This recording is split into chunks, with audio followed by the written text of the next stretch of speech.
হ্যাঁ, কি বলবি বলে ফেল না, এত ইতস্ততা করার তো কিছু নাই। বল কি বলবি বল। তুমি তো এর আগে ব্যবসা করার জন্য ওকে অনেক টাকাই দিয়েছো। ওর ব্যবসা বাণিজ্য এখন অনেক বেশি খারাপ যাচ্ছে।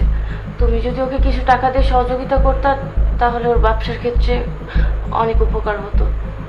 মারি, আমার কাছে তো ক্যাশ টাকা আর নাই, যা ছিল সব তো তোদেরকেই দিয়ে ফেলেছি।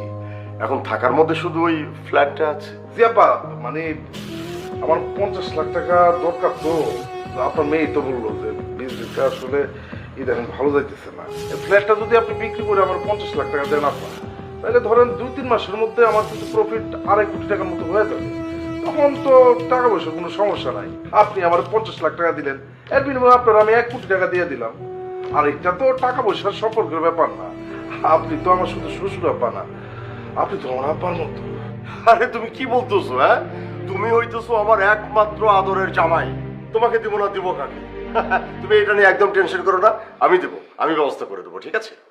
অসম্ভব, এই ফ্ল্যাট বিক্রি করা যাবে না। আমি এতদিন কিছু বলি নাই, এই নয়তো যে আমি কিছু বুঝি না।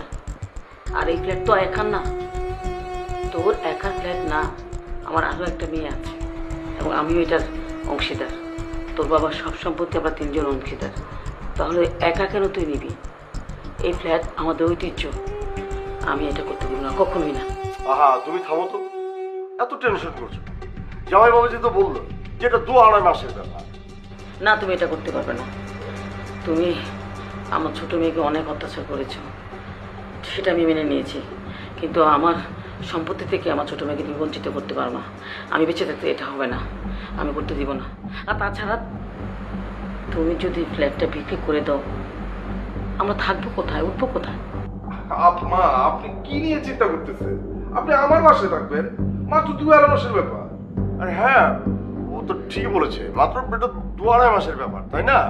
আর ফ্ল্যাট নিয়ে এত টেনশন করছে কেন? জামাই তো বললো যে খুব অল্প সময়ের মধ্যে সে অনেক বেশি প্রফিট করে ফেলবে। তখন তো আমরা ইচ্ছা করলে একটার জায়গায় 10টা ফ্ল্যাট কিনতে পারবো।